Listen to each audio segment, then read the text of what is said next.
है welcome friends, आप सभी का स्वागत है हमारे यूट्यूब चैनल FOS यानी कि फंडामेंटल ऑफ स्टॉक में। दोस्तों, चैनल को लाइक और सब्सक्राइब जरूर कर दीजिएगा, क्योंकि आज का वीडियो बहुत ही इन्फॉर्मेटिव होने वाला है। तो दोस्तों, चैनल में एंड तक बने रहिएगा। दोस्तों, आज हम बात करने वाले हैं कैनरा बैंक लिमिटेड के बारे में। तो आज हम लोग इसका पूरा फंडामेंटल एनालिसिस करेंगे और इसका Q4 एंड फाइनेंशियल ईयर 2024 का रिजल्ट भी आ चुका है। तो हम लोग क्वार्टर वाइज, ईयर वाइज दोनों कंपेयर करके देखेंगे कि इसका जो रिजल्ट आया है वो क्या आया है, कैसा आया है। तो चलिए दोस्तों, देरी न करते हुए शुरू करते हैं। पहले रेशियो एनालिसिस देख लेते हैं। मार्केट कैप अगर देखें तो 1,06,308 करोड़ का मार्केट कैप है। करंट प्राइस 117 रुपीज़ का है। हाई इसने लगाया है 127 रुपीज़ का, लो लगाया है 58.3 रुपीज़ का। स्टॉक पी दोस्तों 6.89 का स्टॉक पी है, जो कि बहुत ही शानदार है। बुक वैल्यू दोस्तों 86 है, जो थोड़ा सा हाई दिख रहा है। डिविडेंड यील्ड दोस्तों 2.74 का शानदार डिविडेंड यील्ड है कंपनी देती है। ROCE 7% का है, ROE 19.6% का है। फेस वैल्यू दोस्तों 2 का है। ऑलरेडी स्टॉक जो है वो स्प्लिट हो चुका है। आगे दोस्तों, प्रोमोटर होल्डिंग 62.9% का प्रोमोटर होल्डिंग है। डेप्ट दोस्तों 12,37,160 करोड़ का डेप्ट है कंपनी के ऊपर में। डेप्ट टू इक्विटी जो है वो 15.8 है। तो दोस्तों, डेप्ट जो है वो बहुत ही ज़्यादा है इस कंपनी के ऊपर। EPS दोस्तों 16.8 का है। इंडस्ट्री पी दोस्तों 9.46 का है।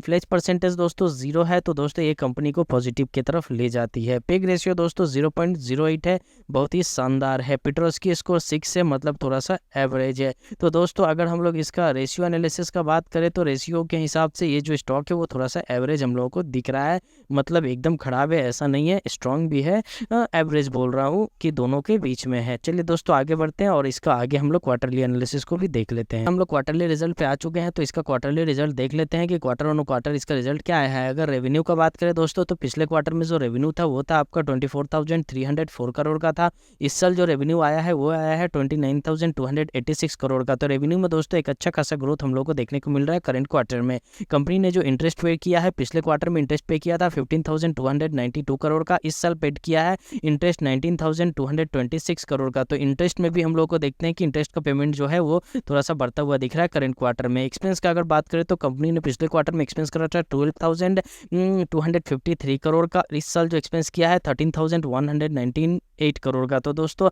एक्सपेंस में थोड़ा सा बढ़ा हुआ दिख रहा है। किसी भी तरह का कोई कंट्रोल एक्सपेंस में क्वार्टर वाइज नहीं दिख रहा है। दोस्तों, आगे अगर हम लोग प्रॉफिट बिफोर टैक्स का अगर बात करें तो पिछले साल जो प्रॉफिट बिफोर टैक्स था वो था 4,229 रुपीज़ का था। इस साल जो प्रॉफिट बिफोर टैक्स आया है वो आया है 4,960 रुपीज़ का। तो प्रॉफिट बिफोर टैक्स में एक अच्छा खासा ग्रोथ हम लोगों को देखने को मिल रहा है। टैक्स का बात करें दोस्तों, तो पिछले क्वार्टर में जो टैक्स दिया था कंपनी ने 24% का दिया था। इस साल भी इस क्वार्टर में भी इसने 24% का ही टैक्स दिया है। पिछले क्वार्टर में अगर नेट प्रॉफिट देखें तो था आपका 3,364 करोड़ का। इस साल जो आपका इस क्वार्टर में जो नेट प्रॉफिट आया है वो आया है आपका करंट क्वार्टर में 3,991 करोड़ का। तो दोस्तों, क्वार्टर ऑन क्वार्टर अगर हम लोग कंपेयर करें तो इसका जो नेट प्रॉफिट है वो पॉजिटिव है। अगर हम लोग रिसेंट का क्वार्टर से भी तुलना करें तो रिजल्ट जो है वो पॉजिटिव है, नेट प्रॉफिट बढ़ता हुआ दिख रहा है। तो दोस्तों, क्वार्टरली रिजल्ट के हिसाब से कैनरा बैंक का जो रिजल्ट आया है वो स्ट्रांग आया है। चलिए दोस्तों, हम लोग ईयर ऑन ईयर भी एक बार कंपेयर कर लेते हैं कि इसका जो रिजल्ट है वो क्या आया है। दोस्तों, अभी हम लोग कैनरा बैंक के प्रॉफिट एंड लॉस अकाउंट पे आ चुके हैं। यहाँ पर हम लोग ईयर ऑन ईयर कंपेयर करेंगे। तो दोस्तों,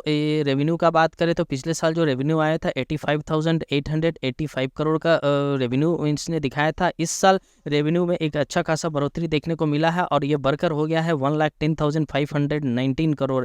ठीक है दोस्तों, इंटरेस्ट अगर देखें तो पिछले साल कंपनी ने इंटरेस्ट पे किया था पूरा साल 52,990 करोड़ का। इस साल इसने इंटरेस्ट पे किया है 72,118 रुपीज़ का। तो दोस्तों, इंटरेस्ट में भी एक अच्छा खासा ग्रोथ देखने को मिल रहा है। कंपनी का इंटरेस्ट जो पेइंग है वो बहुत ही अच्छा है, मतलब व्यवसाय अच्छा चल रहा है, इसलिए कंपनी इंटरेस्ट भी पे कर रही है। एक्सपेंस का अगर बात करें तो पिछले साल जो कंपनी का एक्सपेंस हुआ था वो हुआ था 42,772 का, और इस साल जो एक्सपेंस हुआ है 47,048 करोड़ का। तो दोस्तों, एक्सपेंस में किसी तरह का कोई कंट्रोल नहीं दिखा, एक्सपेंस बढ़ता हुआ ही दिख रहा है। प्रॉफिट बिफोर टैक्स अगर देखें तो पिछले साल था 14,427 करोड़ का। इस साल प्रॉफिट बिफोर टैक्स 20,000 का अप्रोक्स हो चुका है। मतलब यहाँ से प्रॉफिट बिफोर टैक्स में भी एक अच्छा खासा ग्रोथ हम लोगों को पॉजिटिव देखने को मिल रहा है। टैक्स का बात करें तो पिछले साल कंपनी ने 25% का टैक्स पे किया था। इस साल कंपनी ने 26% का टैक्स पे किया है। और ओवरऑल अगर हम लोग नेट प्रॉफिट देखें ईयर ऑन ईयर, तो पिछले साल का जो प्रॉफिट है वो था 11,345 करोड़ का। इस साल जो प्रॉफिट आया है वो आया है 15,401 करोड़ का। तो दोस्तों, प्रॉफिट में भी एक शानदार उछाल हम लोगों को देखने को मिला है कैनरा बैंक का बिजनेस में। चलिए दोस्तों, ईयर ऑन ईयर भी हम लोग बोल सकते हैं कि कंपनी का जो रिजल्ट है वो स्ट्रांग है। अब दोस्तों हम लोग शेयर होल्डिंग पैटर्न पे आ चुके हैं कैनरा बैंक का। तो प्रोमोटर होल्डिंग का बात करें तो देख सकते हैं 62.93% का प्रोमोटर होल्डिंग अभी बना हुआ है। फाई का होल्डिंग जो है वो 10.57% का बना हुआ है। डीआई का जो होल्डिंग है वो 14.39% का है। आगे पब्लिक जो होल्डिंग करके रखी है वो 12.10% का रखी है। नंबर ऑफ शेयर होल्डर्स दोस्तों 7,59,083 का नंबर ऑफ शेयर होल्डर्स हैं जो कि एग्जिस्टिंग है अभी इसमें बने हुए हैं। दोस्तों ओवरऑल अगर हम लोग कैनरा बैंक का रिजल्ट का बात करें तो कैनरा बैंक का Q4 का रिजल्ट या फिर फिनेंशियल ईयर 2024 का जो रिजल्ट है पूरा स्ट्रांग आया है, इसमें किसी भी तरह का कोई कमी नहीं है। तो दोस्तों according to result, according to fundamental, company जो है बहुत ही स्ट्रांग है अभी दिख रही है। आगे का क्वार्टर पे ध्यान रखिएगा, अगर किसी ने इन्वेस्टमेंट करके इसमें रखा है तो बस आप क्वार्टर वाइज रिजल्ट को देखते रहिए और इसमें बने रहिए। नो डाउट आने वाले समय में इसमें एक अच्छा खासा ग्रोथ देखने को हम लोग को मिल सकता है।